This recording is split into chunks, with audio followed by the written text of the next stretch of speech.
Interesting. Well, listen, at the end of the day, that's what my life was. I mean, I was a man all alone and without a home, without an island, without a country, and that's why it was the most scariest because we had no one to turn to. Because whoever we would turn to, we looked at us silly, didn't trust us, thought that, we're playing game. And back then, it was also difficult because everybody was trying to compare me to Michael Cohen. And that was very upsetting because I'm as far as you could get from Michael Cohen. I know Michael Cohen very well, but believe me, know Michael Cohen. I didn't work for Trump and get paid a salary. I wasn't his man to go out and do things. I was working thinking I'm saving our country, right or wrong, but that's what I believed in. It wasn't because I was getting paid by him to go bully somebody to do something. But you went from true believer to whistleblower. I think he's married to a Ukrainian woman. I don't know. Maybe there's some comment. Both from New York. I don't know. There might be. No. I know Michael. I know from New York. I knew his uncle from New York. I mean, our lives crossed. I mean, we never hung out. We were never friends. We never did any business. But I knew of him, and he knew of me. But we're two different people. Like when Michael tried to lie and play the game until Trump basically left him out to dry. He realized it, and then he turned and tried to do as good as he can, and I hope that he's really changed his life and he's a good person. But, that was not my story. I mean, nobody turned on me and nobody threatened me. Nobody paid for my stuff. What happened was that when I realized that when I was saying that everybody turned their back and was making me a scapegoat, I woke up from out of my cult dream, as you could, or nightmare, as you could call it, and I decided that I'm going to tell the truth. And no matter what happens, where it gets me or what people think, I'm going to tell the truth. Did you just snap out of it? Did it take a couple days? I mean, how quickly did you snap out of your hypnosis, your trance? I think it was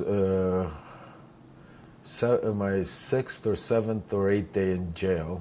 It was after a conversation with my wife where she was crying on the phone and, where she didn't know what to do and she was like very emotional and my time was up and I couldn't continue talking and I knew I had another 23 hours before I could get back on the phone and hear her voice. And so I was sitting there all by myself, nothing to do, and I was just rethinking of everything that happened, and then something just clicked. It just something went in me, and I just said, I can't believe that I was so stupid. Like, what is going on? Like, these people.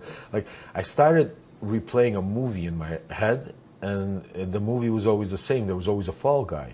I've seen that movie too many times. Like, I've watched so many of these movies and you think it's just a movie, and here I am now thinking I'm in that movie, and I'm next. I'm that fall guy because there's no other alternative here. And I just snapped out, and it was like I was reborn again. I felt different. I don't know how to explain it. I had strength again. I was thinking differently, and that's what kind of, I think, surprised everybody and scared everybody when I came out, because when I came out of jail, I was like a F5 tornado of Hurricane 5, because I was like, I want to tell the truth. I want to get them. I want to tell, and even my kids, my wife, like, they knew me as a Trump supporter, diehard, loyal guy. And the first thing they know me, here I am, like, about to go,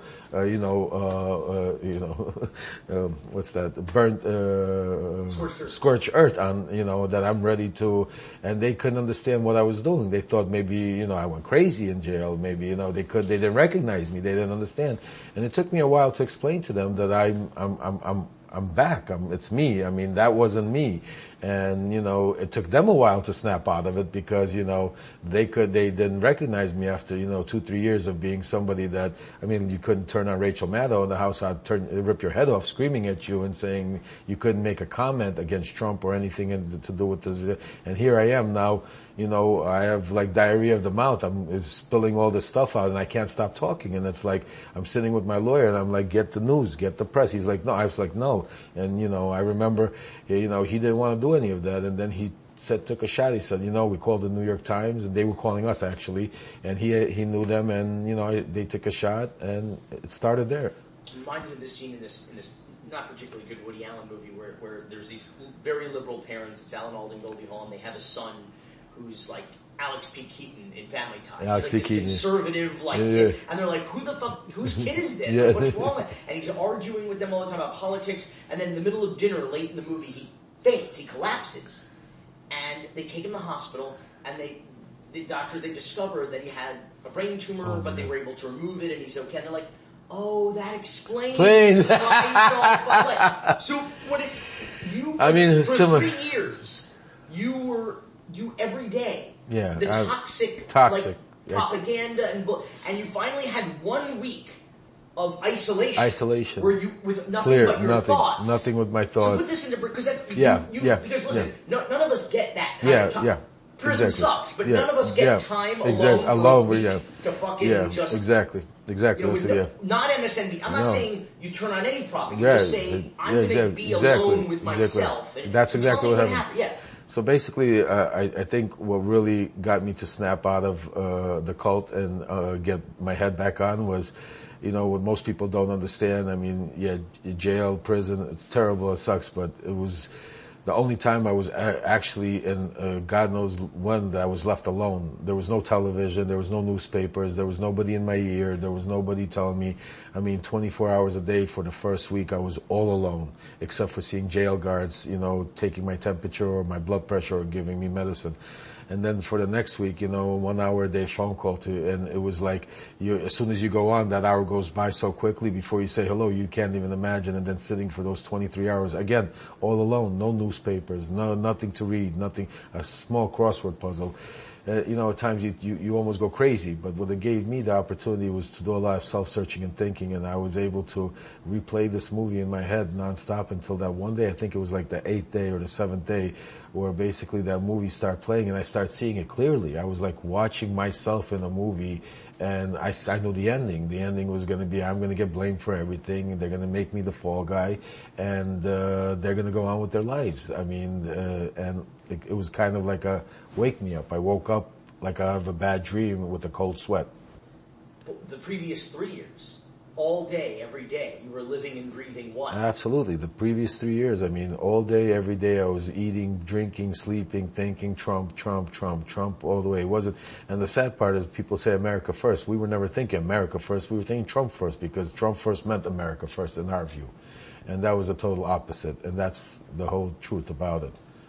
So, that 1 week of being by myself and not having propaganda spewed in your head and constantly twisting and turning and mind fucking you, and you basically I was able to snap out of it. And I think that's why I keep saying that no matter how bad jail was, but it saved my life, it saved my relationship with my family, it saved me from going deeper into a hole where eventually maybe I would have sunk and not been able to come out, because it was a dangerous ride. In a way, also, no matter what happens, you escaped. You got yourself back. Absolutely. It was like escaping, like I said, it was waking up from a bad nightmare. Those nightmares where you feel like you're falling and you can't catch yourself, and you wake up and you're like, oh, that's what it was. It was like waking up and saying, oh my God, it was still scary, because when I woke up, I realized I'm still in jail. I don't know how I'm going to get out, but I felt better in a way that now I could tell the truth, and I'm going to tell the truth.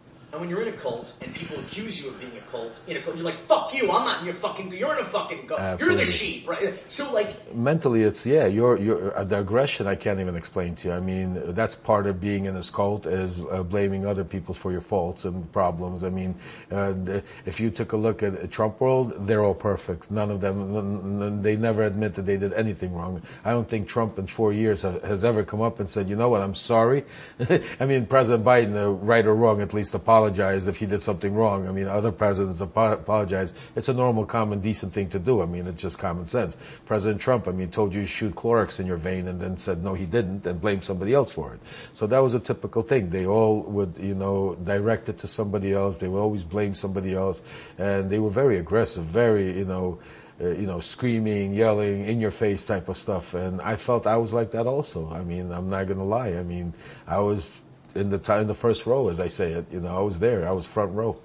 What were you willing to do for this before. I mean, willing to do. I did. I mean, I risked my life. I mean, if you take a look, I'm getting taken out of a country, a third world country where, I mean, for a lot less, they'll put you away and you'll never find a person with bulletproof vests and armed guards to try to get me out because of some oligarchs, criminals with 10,000 army try and kill me because I came and gave a message from